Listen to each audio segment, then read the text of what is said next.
thằng cha toa thằng chết gác lệ rồi sàn ta bôi chú vừa lấy vừa liên na lệ mất phim mi rung min thang na chu ăn tao khô ai thành mân lô xiang và hang liên ngơ bôi là ta bôi chú cần thằng cha mi cần phát chia là si bôi vừa đốt nàng là phê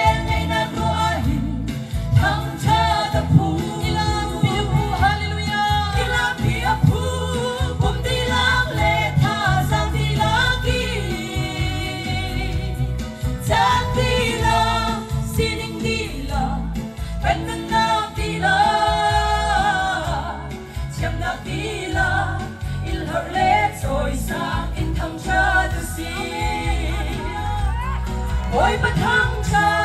na ba tha giang đi la in kala ma su amen hallelujah amen ta sa adam ti ta khara wa cho chin long tem cho na som si su min in an ta ka chiri asa amen hallelujah aluam tu ke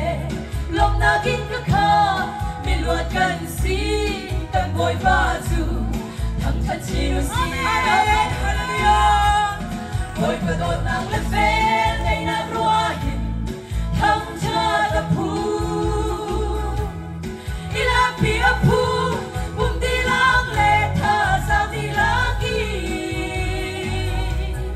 gian đi la xin đi la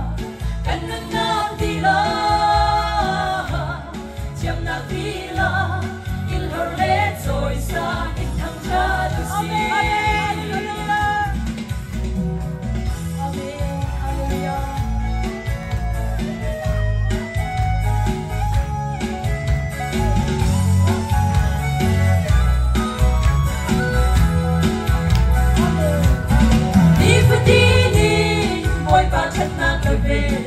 trên về mình